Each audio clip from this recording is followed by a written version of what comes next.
नमो कृष्णमूर्तिं परं ज्ञानमूर्तिं भ्रमितान्धजीवस्य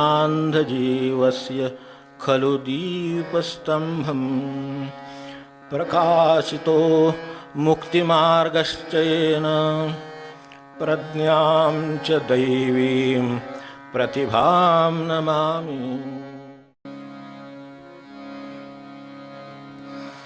नमो कृष्णमूर्तिं परं ज्ञानमूर्तिं नमो कृष्णमूर्तिं परं ज्ञानमूर्तिं भ्रमितान्धजीवस्य खलु दीपस्तम्भं भ्रमितान्धजीवस्य खलु दीपस्तम्भं प्रकाशितो मुक्तिमार्गश्च येन प्रकाशितो मुक्तिमार्गश्च येन प्रज्ञां च दैवीं प्रतिभां नमामि। प्रज्ञां च दैवीं प्रतिभां नमामि। प्रज्ञां च दैवीं प्रतिभां नमामि। श्री कृष्णमूर्तये नमः।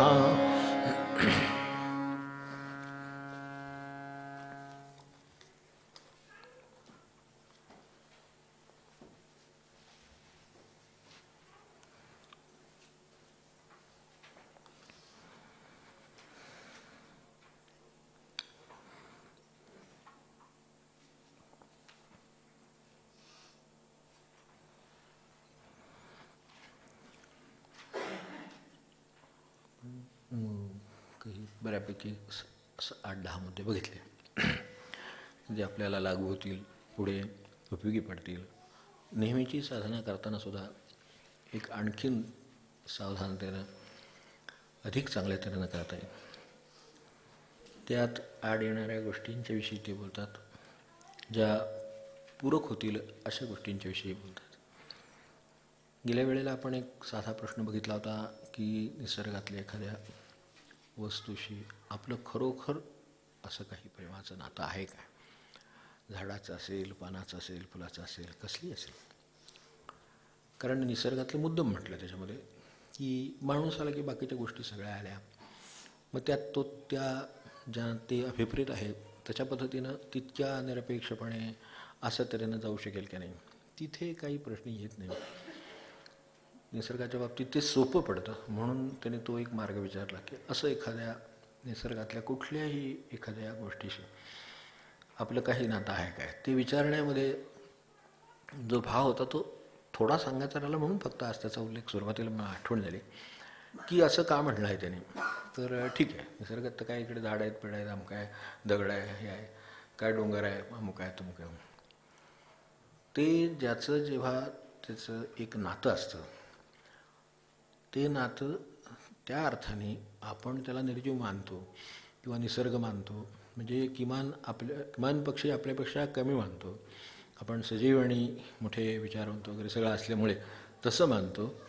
तर ती जी वस्तू आहे, काय झाड असेल किंवा काय दगड असेल, काय डोंगर असेल, काय दरी असेल, काय जे असेल आजूबाजूला, तिथेही माझं जर तितकंच आत्यंतिक प्रेम असेल, मला त्याच्याविषयी काही भाव वाटत असेल, जसं झाडाच्या ध्यानाविषयी आपल्याला सांगितलं तसं हे जर असं काही नातं असेल तर कदाचित यात सगळ्यात वावरणारा देव आपल्याला उद्या कळण्याची शक्यता आहे. कारण तो कधी भावाशिवाय कळला नाही. आपल्याला माणसांच्या विषयी भाव आणताना पण सांगित आहे, तर त्या दगडाशी त्या याच्याशी मग तो देव दगडाचा देव राहतो आणि आपल्याला उपयोगी पडत नाही, पाळटायला उपयोगी पडत नाही. याचं कारण भावाचं नातंच नाही त्याच्याशी. भावाचं नातं असेल तर तुम्हाला निसर्ग साधा डोंगरसुद्धा पाळटायला उपयोगी आहे. ते जे अरुणाचल शिव दक्षिणामूर्ती आपण म्हटलं, काय तसा विचार केला तर काही नाही. त्यांचं त्या डोंगर आणि त्या गुहेवर एक नातं आहे, त्यांचं प्रेम आहे. तिथे बसले आहेत, हे त्यांना अनुकूल आहेत आणि त्यामुळे ते त्यांना अनुकूल आहेत. निसर्ग अनुकूल केव्हा नसतो, आपण निसर्गाला अनुकूल नसतो तेव्हा. आपण त्याला अनुकूल असलो, जसं त्याचं आपल्याला प्रेम असलं, त्याच्याविषयी भाव असला की ते झाडही तुम्हाला तितकीच ऊर्जा देऊ शकतं जितकी आत मिळणार नाही. ती देव त्या मार्गाने देतो, कारण तिथं देणं सोपं आहे, फक्त तिथं घेणं अवघड आहे. म्हणून मुद्दाम ते प्रेमाचं किंवा भावाचं त्याने विचारलं, असा काही भाव आपल्याकडे आहे का. आता हा जर भाव मला असेल तर मला तो देवळात सुद्धा तोच भाव उपयोगी पडणार आहे. त्यात मला नुसती मूर्ती दिसणार नाही. ते जे तुकोबा वगैरे सुंदरते ध्यानात होते, हा बरोबर आहे, पण सुंदरते ध्यानात त्यांना आपल्याला कुठं दिसते काय तसं. आपल्याला जे दिलेलं वाटते, पाहिजे अमकं घेतलं, ते लेप लावला, अमकं केलं तमकं केलं. आपला भगवंताशी समज आहे ना, तिथे भाव आहे.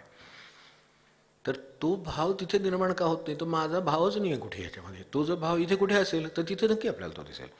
आणि तो भाव जसा हा भाव प्रतिसाद आपल्याला देत असेल तर तो पण उद्या देईल. आपल्याला जिथे काही मानायचं आहे, काय सगुणाच्या मार्गाने जायचं आहे एखाद्याला, ठीक आहे, सगुणाच्या मार्गाने ज्या वेळेला जाणार त्यावेळेला नातं आहे आणि पुढे जाणारी गोष्ट आहे ती भाव आहे.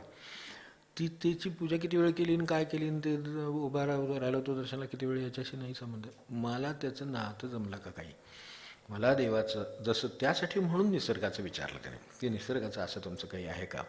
कारण मागे एकदा म्हटलं आपल्याला, निसर्ग हा उघडा मांडून ठेवलेला परमेश्वर आहे. त्या अर्थाने तिथं काहीच, त्या अर्थाने म्हटलं तर सर्व आहे, म्हटलं तर सर्व नाही त्या अर्थाने. कारण का त्या अर्थानं काही तो कुठे हालत चालत नाही, बोलत नाही, काही नाही, आपल्याशी काही संबंध नाही, त्याच्याकडून काय ऐकू येत नाही, काही नाही. पण तिथे काहीतरी आहे. ज्यांना शोधायला एकदा शोधायची दृष्टी येईल, त्याचं महत्त्व वाटेल, तेव्हा कळेल की अरे हे बरोबर आहे. मग त्याचा जो भाव असेल तर भावाबरोबर बाकीच्या कृती या भावामुळे होतात. फूल वाहतो ते भावामुळे वाहतं. ठरले फूल व्हायचे म्हणून व्हायला असं नव्हे ते, किंवा काही अमुक एक गोष्ट त्याची काय करायचं आहे, ते काय आंघोळ घालायची म्हणून देवाला आंघोळ घातली नाही. माझा भाव आहे की माझी आंघोळ झाली, त्याची नाही झाली, त्याला वेळ होतोय म्हणून त्याला आंघोळ घालायची आहे. आता ते स्नान म्हणजे मग खऱ्या अर्थाने ते जे उपचारात त्यांना अभिप्रेत आहे ते झालं. पण ते झालं व्हायला माझा भाव आहे, तो असला तर ते स्नान होईल, नाहीतर ते काम होईल. मग ते काही कोणी करू शकेल असं नाही. इथे तो भाव निर्माण व्हायला सोपं इकडून आहे. तुम्ही जर त्या झाडाबरोबर जर बरोबर तुमचं त्याचा भाव असेल त्याविषयी, तर तुम्हाला त्याच्याकडून नक्कीच चांगलंच मिळेल. ते फक्त शुद्ध आणि चांगलंच मिळेल, कारण त्याच्याकडे अशुद्ध आणि वाईट काही नाहीच आहे. माणसाकडून शुद्ध आणि वाईट काय मिळेल काही सांगता येत नाही, पण तिथे मात्र तसं काही मिळणार नाही. तिथे फक्त शुद्ध काय असेल तेच मिळेल आणि ते तुम्हाला देऊ शकतं. त्याच्याकडे ती ताकद आहे. म्हणून ते आपल्या झाडाच्या ध्यानामध्ये पानं असली तरी ठीक, काड्या असल्या तरी ठीक, आणि उद्या फुलं आली तरी ठीक, इतकी तटस्थ राहण्याची आणि सर्व काळी आनंदित राहण्याची क्षमता त्याच्यामध्ये आहे. माझ्यामध्ये यातलं हे गेलं की दुःख, ते आलं की सुख, हे आलं गेलं की दुःख, हे सुखदुःखाच्या चक्रातनं मनुष्य सुटत नाही. याचं कारण त्याला अशा तऱ्हेच्या निरपेक्ष म्हणजे कसल्याही उपाधीला, कशाला, येण्याला जाण्याला, कशालाही लागू नसलेला आनंद परिचित नाही. तो त्यांच्याकडे आहे, तो दगडाकडे आहे, तो झाडाकडे आहे, तो दरीत आहे, सगळीकडे आहे.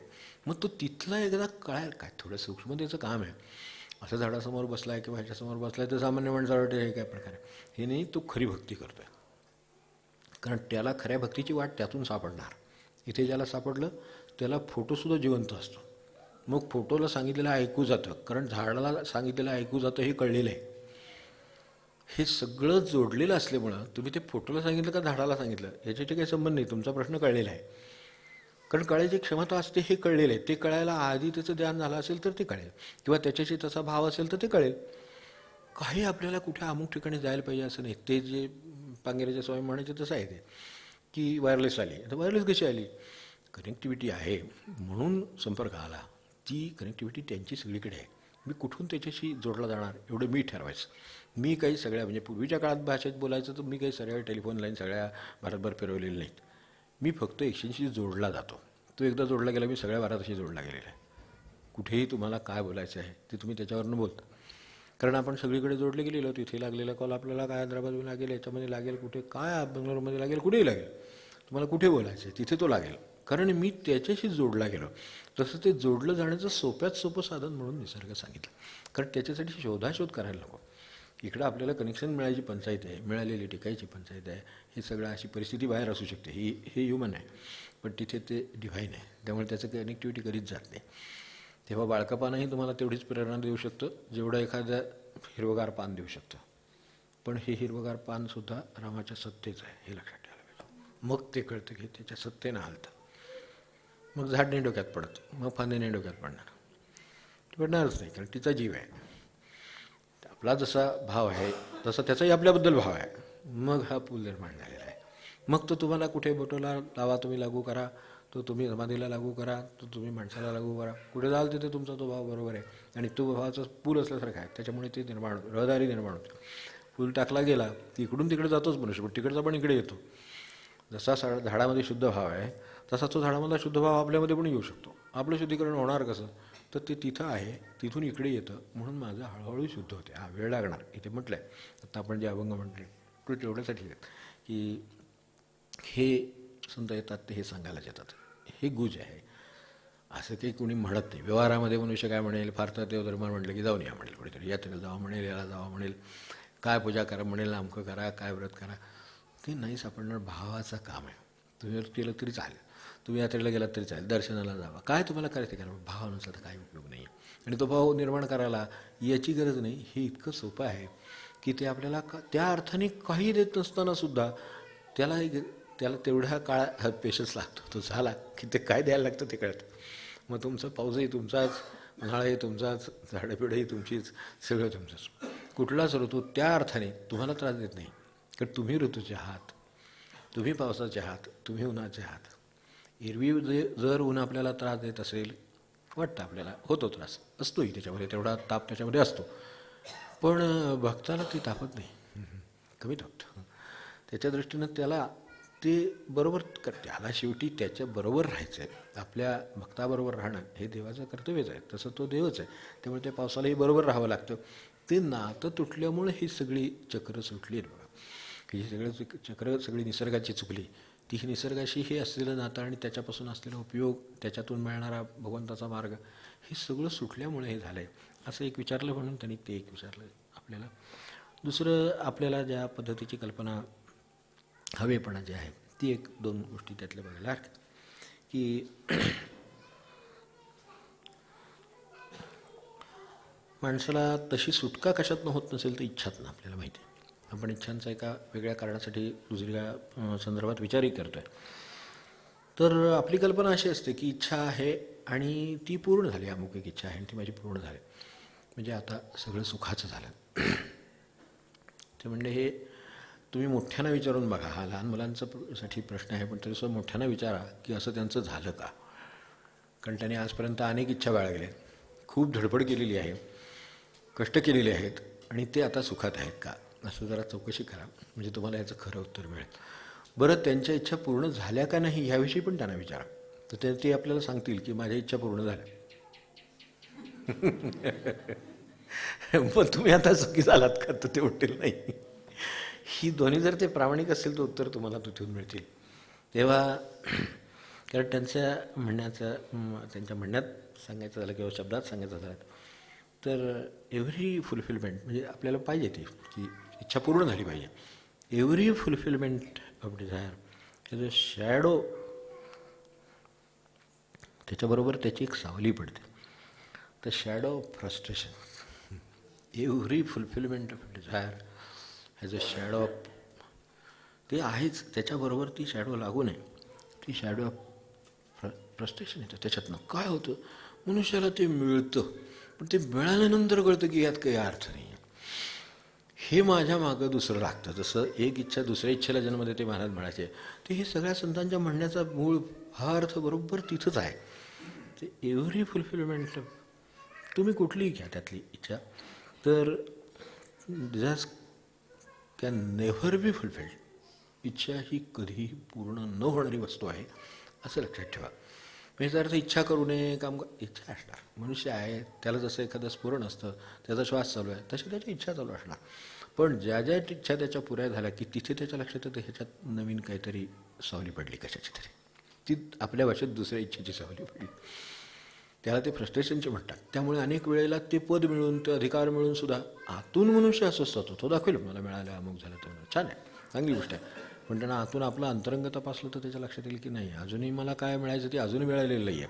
कदाचित ह्याच्या पुढचं पद असेल, ह्याच्या पुढची प्रतिष्ठा असेल, ह्याच्या पुढचं आणखीन काय असेल ते सांगता येत नाही, पण ते त्याला तिथं. म्हणून इतक्या तऱ्हेच्या इच्छा लहानपणापासून आजपर्यंत पुऱ्या होऊन सुद्धा माझ्या इच्छाने मला समाधान दिलेलं नाही, माझ्या इच्छेने मला पूर्णता दिलेली नाही असं लक्षात येईल. पूर्णतेचा मार्ग इच्छेतून जात नाही.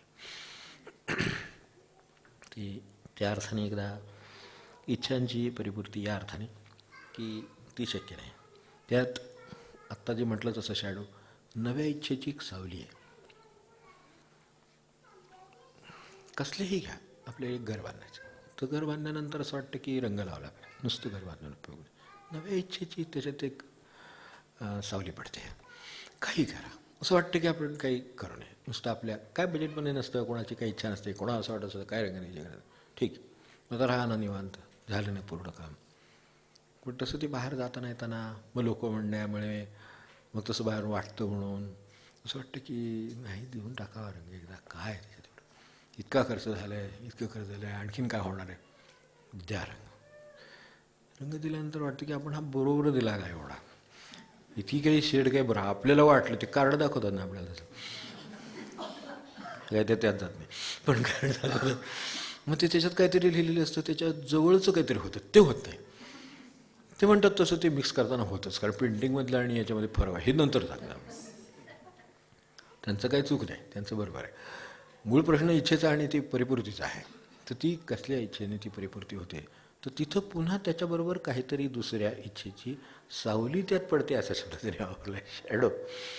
आणि खरं होतं असं की काही करायला लावा, ते केलं की नाही त्याच्यामध्ये दुसऱ्या कशाची तरी एखाद्याची दुसऱ्या इच्छेची सावली त्यात पडते.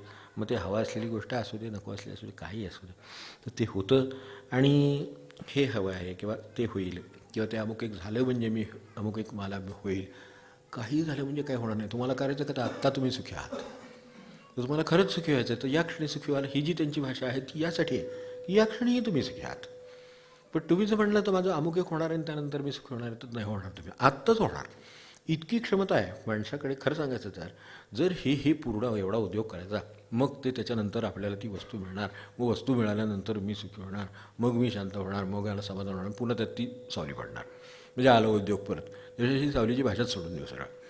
आहे मी आनंदात आहे की आनंदात आहे, तसं होऊ शकतं. आपल्याला आहे तिथे आपण आनंदात राहू शकतो, तर हरकत नाही, तर तसं राहावं.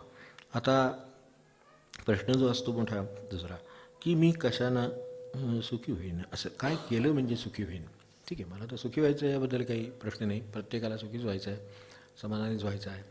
पण मी कशानं होईन, तर मी त्यांनाही हा प्रश्न विचारलेला आहे, त्याच्यावर त्यांनी चर्चाही केलेली आहे की सुखाचं ज्या वेळेला तुमचं म्हणजे थेट एकदम उत्तर सांगायचं तर सुख हे ज्या वेळेला तुमचं ध्येय नसतं ना, त्यावेळेला तुम्ही सुखी असतं. तर ते थोडंसं स्पष्ट आणि धक्कादायक सांगतात. जे आत्ता जे म्हटलं तसं आहात तसे असाल तर सुखीच असाल, काही प्रश्न नाही. आपण भविष्याच्या कशाच्या तरी मागच्या ह्याच्या त्याच्या कशात तरी अडकलेले आहोत, त्यामुळे दुःखाचा प्रश्न आला नाही. तर दुःखाचा प्रश्न याचं काही कारण नाही.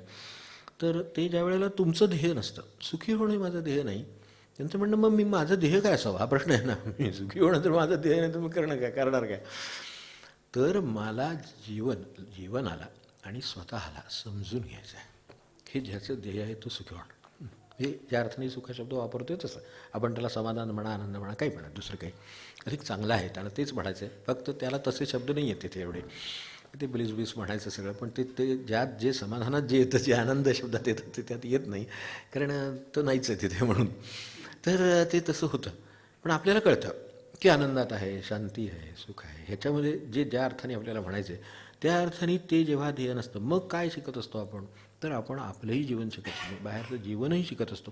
तुम्ही एक बघा, ह्यातलं कुठलं जीवन थांबलं आहे, आणि आता एक अशी विशिष्ट गोष्ट आहे, सुख आहे, ते मिळालं की थांबलं सगळं, असं होतं का कुठे काळामध्ये, असं कधीच होणार नाही. कारण आत्ता आपण बोलतो आहोत, अजून 1 मिनिट बोललो की 1 मिनिट पुढे जाणार आपण, पुढे गेलो की परत नवीन विचार, नवीन विषय, नवीन ध्येय काहीतरी निर्माण होणार, म्हणजे सारखंच असं होत राहणार. मग आपल्याला काळ हेच करतोय, ते पळवत नाही तो शेवटपर्यंत. आणि शेवटपर्यंत असं वाटतं की ते एवढा देश बघायचा राहिला, अमुक राहिलं तमुक राहिलं, काय ती सावली पडलेली आहे तशी ही पडलेलीच आहे. पण मला असं जर वाटत असेल की ही आता समजा सुखाची कल्पना कुठून आली, माझ्यामध्ये ती कशी आली, बाहेर जगामध्ये ती कशी वावरते आहे, कितपत सुखाचं प्रमाण आहे लोकांच्याकडे, त्या अर्थाने ते कोणत्या अर्थाने सुखी होतात, कोणत्या अर्थाने दुःखी होतात, ते असे सारखे असे का असतात, शोधून काढा. जीवनाचा ज्याचा अभ्यास आहे तर तो जर करायचा असेल, आणि खरं जर ते म्हणजे खरं आता तुम्हाला जर खरंच सुखी व्हायचं असेल तर जीवनाच्या अभ्यासात असावंच. पण त्याच्याबरोबर खऱ्या अर्थाने मनःपूर्वक जर तुम्ही शुद्ध किंवा चांगले व्हायचा प्रयत्न करत असाल तर सुखी व्हाल. आपण सुखी होण्यासाठी वस्तू आणायच्या आहेत, माणसे विकायचे, गोळा करायचे, अमुक करायचे, तमुक करायचे, हा सुखी होण्याचा मार्ग नाही. त्यांचा हा मार्ग म्हणून नाही, पण त्यांनी सांगितलं की तुम्ही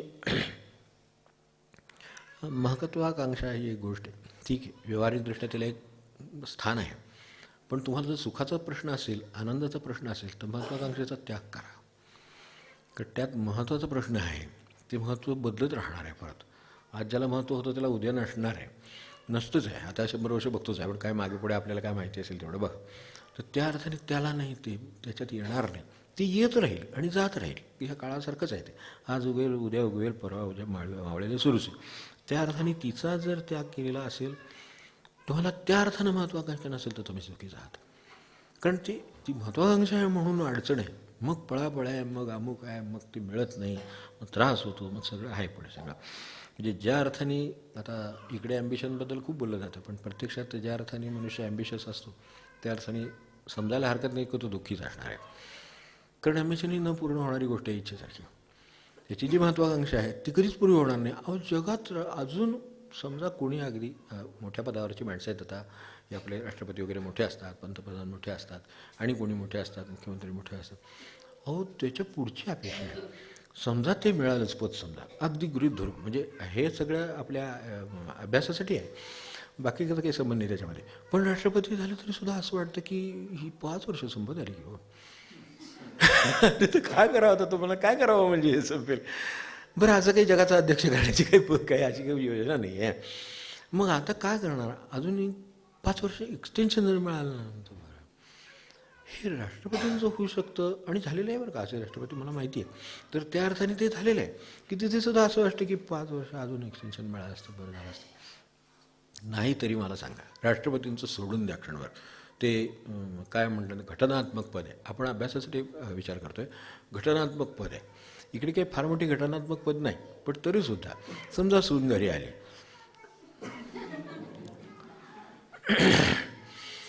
तर असं वाटतं का की आता आपलं काही राज्य असू नये, काय तिला करायचं करू दे. आता ते बदललं ना, आता दुसरे राष्ट्रपती आले तर मला कोण न्यायला येणार, कोण येणार नाही तिथे. म्हणजे तसंच आहे ते, फक्त ते ज्या त्या ठिकाणी गेलं म्हणजे अधिक कळतं. मग आता तिला ठरवू देत. मुलं मोठी झाली तर ती कुठलं मोठं होते, मी त्याला लहानपणापासून हे तुमच्याबरोबर झालं, तो तुमच्यापेक्षा मोठा झाला तर त्याला जास्त अनुभव आहे, तर बाबा तुझं बरोबर आहे, ठीक. तसं होईल का, नाही होणार. मग राष्ट्रपतींचं पण होणार नाही, आपली होणार नाही. आणि कृष्णमूर्ती सांगतात त्या मार्गाने चालल्याशिवाय सुखाची गाठ पडणार नाही. कारण तो महत्त्वाकांक्षेचा प्रश्न आहे. तिला मी एकदा चिकटून बसलेलो आहे, तर तिचं जसं एक्सटेन्शन पाहिजे तसं मला अजूनही असं वाटतं की ती आली असली तरीसुद्धा खट्टा माझ्याच ताब्यात पाहिजे. आलची काय त्याला काय दुसरा खट्टा घालायचा आहे का रेषा मारायच्या आहेत तिथं. ते आपल्याला असं वाटतं जणू काही ते मुंगे येऊ नये म्हणून ते काहीतरी ओढतात ना रे वगैरे, तसं काहीतरी तिने तिथे आता म्हणत मी जास्त काय, पण तिने तिथे येऊ नये. करायचं असेल तर तडजोड करू, सकाळचं तू कर, संध्याकाळचं अख्खी उगा व्याप त्याच्यावरती घरामध्ये. तू सकाळचं करीत जा, संध्याकाळचं मी करीत जाईन. हा सगळ्यांनी मिळून करायची गोष्ट आहे. खाणार सगळेजण आहे, थोडा चवीत फरक असेल, प्रत्येकाला अनुभव असेल, काय असेल त्याप्रमाणे होईल. तसं नाही, ते नाही बरोबर होतं. आपण केलेलं बरोबर होतं अशी जी आपली समजूत आहे तीच याला कारणीभूत आहे, दुसरं काय आहे. म्हणून जीवनाचा अभ्यास, स्वतःचा अभ्यास करा, आपाप लक्षात येईल की यात काही फारसं नाही आहे. ठीक आहे, तेही बरोबर आहे, करू दे. पण तसं होत नाही. तिथे जसं एक्सटेन्शन पाहिजे तसं इथेही हक्काला एक्सटेन्शन पाहिजे. म्हणजे निवृत्त झालं तरी असं वाटतं की करावं काय कुठंतरी काम, तर काही किंमत नसते त्या अर्थाने बाहेर. सामाजिक किमतीची एक सवय झालेली असते माणसं, त्यात ती आहे, त्यांनी उल्लेख केलेली आहे की सामाजिक किंमत किंवा प्रतिष्ठा याला एक महत्त्व वाटत असतं माणसाला. मग नंतर कोण विचारतं, नंतर मला सांगा, घरात नाही विचारत तर बाहेर कोण विचारणार मला सांगा. तुम्ही ठीक आहे, तुम्ही काय कलेक्टर असाल ना, आणि काय असाल किंवा काय एखाद्या पदावर असाल, तर ते पदावर असल्यामुळे लोक उभे राहतात, ते मान देतात, अमुक करतात, अमुक करतात, ते आहेत पदावर म्हणून. उद्या ते गेल्यानंतर काय करणार आहेत. तो मनुष्य ओळख न दाखवतो निघून जातो गाडीनं, समोर दिसला तरी, का त्याला माहिती आहे का आता काय मॅनेजर वगैरे नाही. ते मॅनेजर आहे, त्याची समजूत अशी आहे की मला त्यांनी नंतरसुद्धा मानावं. आधी मानलं होतं तेच खोटं होतं खरं सांगायचं तर. ते तुम्हाला मानत नव्हते, खुर्चीला मानत होते, त्या पदाला मानत होते. ते तसं आहे. हे ज्याच्या लक्षात आलं आहे त्याचं ट्रान्झिशन स्मूथ आहे. त्याच्या दृष्टीने त्याला पुढे जाण्यात अडचण नाही. कारण का तर त्याला ते ओळखूनच आहे ना, तो जीवनच ओळखून आहे मुळामध्ये. हे जग हे असं दिखाव्याचं आहे. जगाचं एक स्वतःची रचना आहे, स्ट्रक्चर आहे. त्याच्यामध्ये या गोष्टींना स्थान आहे. ते स्थान जो ऑक्युपाय करतो, जो मनुष्य त्याच्यावर बसतो, त्याला मान आहे. मग ते तिथून बाजूला गेले की काही मान वगैरेचा प्रश्न येत नाही. वैयक्तिकरित्या तुम्ही काय असाल त्याप्रमाणे तुम्हाला मोजतील. मग आता पण वैयक्तिकरित्या काय आहोत म्हणून स्वतःचा अभ्यास करायला सांगितलं. पदावर नसलेल्या कित्येक माणसांना मान आहे. ती कुठल्याही पदावर नाहीत, पण तरीसुद्धा त्यांना मान आहे. का असेल तर ते वैयक्तिकरित्याच मोठे आहेत. खरं मोठे पण काय हे हुडकून काढणं ही स्वतंत्र गोष्ट आहे. म्हणून स्वतःचा अभ्यास करायला सांगितला, महत्त्वाकांक्षेचा त्याग करायला सांगितला. कारण महत्त्वाकांक्षा आहे म्हणून तुम्ही ते पद मिळवाल, पुढे काय कराल त्याची एक मर्यादा आहेच ना शेवटी. त्याचे कुठेतरी अगदी धरून नाही, अगदी बिहारेच नाही, तरीसुद्धा शेवटी रिटायरमेंट होणार ना. झाली त्या दिवशी का होणार, तर त्याच्या सहीच्या पत्रानं आपल्या रिटायर करतील, आपली सहीसुद्धा चालणार नाही स्वतःला रिटायर करायला, अशी वेळ येईल. ती त्याची असेल आणि तो सांगेल तुम्ही रिलीज झाले, तुम्ही छान झालं, सगळं सेवा केली, उत्तम केलं. पुढं काय, पुढं आता माझ्या सहीचं चेक फक्त माझ्या खात्याचं चेकवर चालली, टॅली झाली, घेतली, पास केली तर ठीक, नाही तर जमत त्यामुळे रिटर्नसुद्धा होईल. अशी परिस्थिती आहे, ती इतपतच आहे. मग मुळामध्ये आता कदाचित असं होऊ शकेल, असा एखादा चेक आला त्याच्यावर सही जमत नाही आहे, पण तुमचं एक वैयक्तिक काहीतरी मोठेपण आहे, त्यासाठी तुम्हाला मनुष्य फोन करेल, तर तुम्ही जसं केलं आहे का, मला जरा फरक वाटतं, तर तो रिजेक्ट होऊ नये म्हणून मी उद्यम फोन केला. असं होऊ शकत नाही, मग त्यावेळेला काय पदावर आहे का म्हणून नाही, पण तरीसुद्धा तो वैयक्तिकरित्या तेवढा असल्यामुळं किंवा काहीतरी ते चांगलं पण त्याच्या ठिकाणी असल्यामुळं जे खरं असायला पाहिजे तर ते असलं तर हे काम होतं. मग असं तर काम कोणाचंही होतं, जी खऱ्या अर्थाने मोठी माणसं ती कुठेही जाऊ देत, त्यांचं काम असं होतंच. तर हे जे आहे अशा अर्थाने आपण याकडे बघावं. सो की होण्यासाठी जे प्रयत्न व्यावहारिकदृष्ट्या केले जातात ते ठीक आहेत, चालू देत, पण त्यांनी सुख होणारे अशा कल्पनेत राहू नये. त्यानं नाही होत. मी त्याची अभिलाषा सोडली की मला सुख आहे, ती कधीही सोडा आणि कधीही सुखी व्हा, असं खरं भगवंताचं म्हणणं आहे. कारण तुम्ही आहात हेच मुळात सुखाची गोष्ट आहे खरं सांगायचं तर.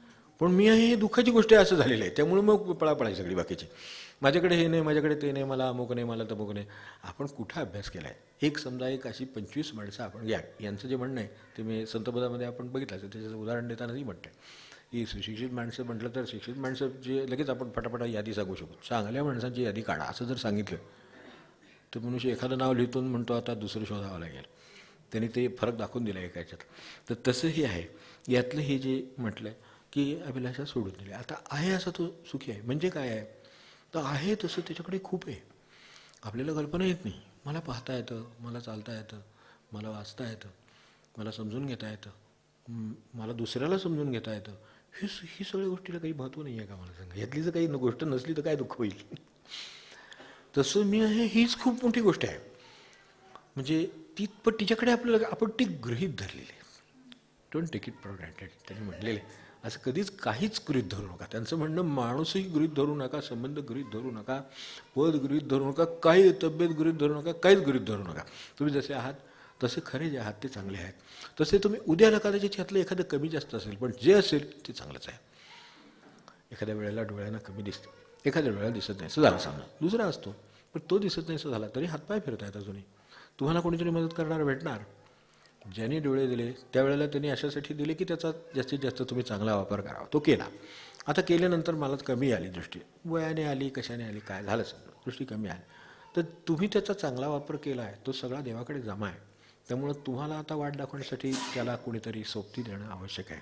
मग जेथे जातो तेथे तो माझा सांगाती तयार असतो, तो द्यायला तयार आहे. पण मीच माझ्या कर्तृत्वानं जाणं असेल तर नाही होणार. मग तो साथ देतो. मग आता देतो, तो देतोच.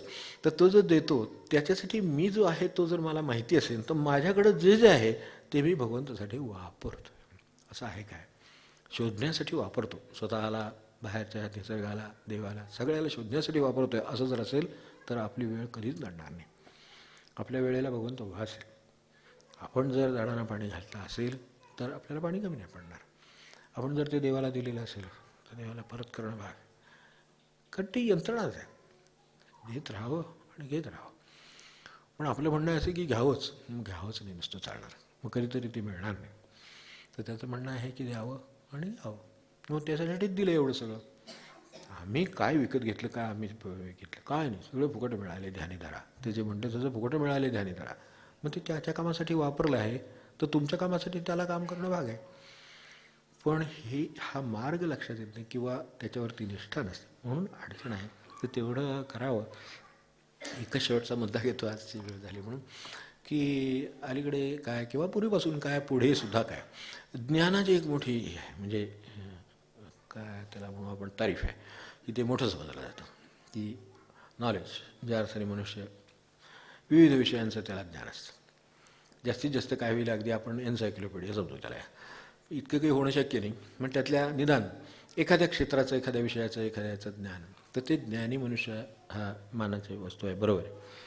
पण ज्ञान हे ओझं आहे आपल्या लक्षात आलं आहे का, असं त्यांनी विचारलं. मुद्दा तिथं आहे, तेवढा समोर ठेवतो, स्पष्टीकरण नंतर बघू. ज्ञान ही उपयोगाची वस्तू आहे, एरवी ते ओझं आहे. कारण काय होतं, उपयोगाला ज्या वेळेला ती वस्तू असते त्यावेळेला ती आपलं काम करते, बरोबर आहे. एरवी तिचं ओझं होतं. आणि एरवी का ओझं होतं, आपण 4 चाकीने खूप प्रवास केला असेल ना, 4 चाकी आपली सोय नाही, 4 व्हीलर त्याच्यासारखी सोय नाही, पण बंद पडली म्हणजे तिच्यासारखा ताप नाही. ती का आपण काय टोईंग करून स्वतः ओढून येण्याची वस्तू नाही, आपण काय ओढू शकत नाही कुठे. असेल तिथे आता काय करायचा हा प्रश्न उद्भव. नाही तर ती 5 माणसांना नाही 7 माणसांना घेऊन जात असते. पण जर ती बंद पडली, ज्या अर्थाने तिचा उपयोग आहे तो उपयोग जर थांबला, तर त्या क्षणी तिचं ओझं निर्माण होतं. सायकलच तिनं आता पूर्वी आठवत असेल बघा, खांद्यावर घालून सायकल टायर पंक्चर झालं तर घेऊन येत होतो, खांद्यात अडकवायची आणि टायरची पंक्चर काढण्याकडे यायचं, तो पंक्चर काढून देतो, गाडी अडकवा. ज्ञानाचं तसं आहे. नाही चावडायचं, जागच्या जागी ढकलून किती नेणार आजूबाजूला. म्हणजे ज्ञानाची परिस्थिती तशी आहे. त्यामुळे ज्ञानाचं स्थान आहे, पण त्याला जे स्थान आहे तेच असू दे. ते एरवी जर डोक्यात वावरलं तर ते ओझं होईल. मग काय होईल त्यांचं म्हणणं, मग तुम्हाला ते ओझं झालं आणि ते ओझं असतं याची कल्पना नसल्यामुळं तुम्हाला सहानुभूती, प्रेम, करुणा, गरिबाविषयी कळवळा काही राहणार नाही. तेच नाही आहे नेमकं. ते म्हणले बघा तुम्ही बघायला अऱ्यांविषयी कळवळा आहे का. जे अशा अर्थानं ज्ञानी आहेत त्यांना या अर्थाची बाजू असत नाही. कित्येक वेळा हा त्यांनी सांगितलं असं पुढे होईल, तर आणि होतंय म्हणजे होतच आहे सध्या. तर ज्या बाकीच्या सगळ्या पिळवणुकी किंवा एक सहानुभूती नाही, हा जे सगळे विषय आहेत हे तो त्या सगळ्या ज्ञानामुळे झालेला आहे. याचा अर्थ ज्ञान मिळू नये असं आहे का, नाही. आपल्याला कामासाठी ज्ञान लागेलच. कामासाठी जशी वस्तू लागेल, जशी गाडी लागेल, जसं घर लागेल, जसंही लागेल, सगळ्या गोष्टी लागतील, तसं ते ज्ञानही लागेल. पण ते लागल्यानंतर त्याचं स्थान तिथेच आहे एरवी. कारण ज्ञानाच्या बाबतीत का सांगावं लागतं, तर मनुष्याला गाडी कितीही उपयोगी पडली आणि तरी घरी आल्यानंतर आत नाही घेऊन येत हॉलमध्ये, म्हणजे अजून तरी नाही आणत, म्हणजे अजून काय पुढे निघाली स्कीम तर काय सांगता येत नाही, पण ती फोल्ड करून घरात आणणं वगैरे तसं काय शक्य नाही. म्हणजे ते तरी तो नेत नाही, पण ज्ञान मात्र घरात घेऊन येतो. मग तो इतरांच्यावर डापरत राहतो, तुम्हाला काय कळत नाही, हे काय असं आहे तसं आहे तसं आहे. तुका तो ज्ञानी आहे.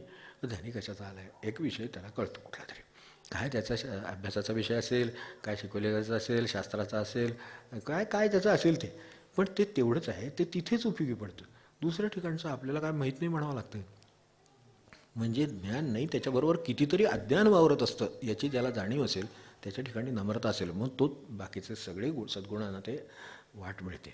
एक नम्रता असली ना की सगळ्या सद्गुणांना वाट मिळते, पण ती नसली की सगळ्या सद्गुणांची दारं बंद झाल्यासारखं होतं. तसं एक कृतज्ञतेचं दार बंद झालं की बाकीची सगळी दारं बंद होतात देवाची. तसं एक नम्रता नसली किती होतं. मग नम्रता जाते कशानं, हे ज्ञानामुळं घोटाळा होते सगळं. मला माहिती आहे म्हणतो मनुष्य. बरं, एकदा माहिती आहे, समजा एखादा विषय आहे आणि त्याचं त्याला ज्ञान आहे, त्याला ते माहिती आहे, बरोबर. आता माहिती आहे म्हटल्यानंतर खरं सांगायचं तर त्या विषयापुरती माहिती आहे असं लगेच तिथे एक गोल पाहिजे, तो गोल पडत नाही. त्याला खरोखर तलाठी वगैरे गोल टाकतात तसं काहीतरी कंस टाकतात तसं पाहिजे खरं, म्हणजे की हे ह्या विषयाचं ज्ञान आहे एवढंच, ह्यापेक्षा बाकीचं काही माहिती नाही. म्हणजे ते माहिती आहे याचा अर्थ उरलेलं माहिती नाही. मग मला जगात सांगा की असं किती माहिती होऊ शकेल मला की उरलेल्या जगातलं आता काही शिल्लक राहिलं नाही.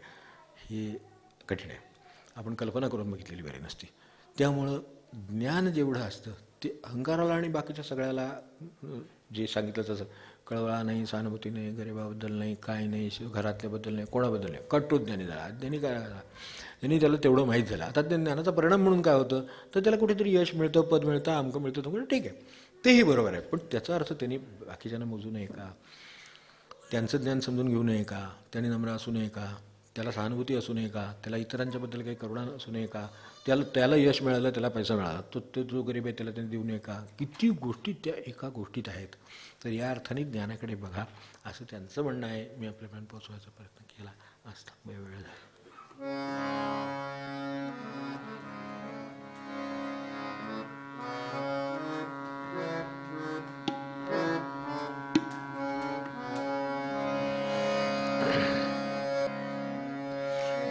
जय जय रामकृष्ण हरे राम, जय जय रामकृष्ण हरे राम, जय जय रामकृष्ण हरे राम, रामकृष्ण हरे राम, रामकृष्ण हरे राम, जय जय रामकृष्ण हरे राम, जय जय रामकृष्ण हरे राम, जय जय रामकृष्ण हरे राम,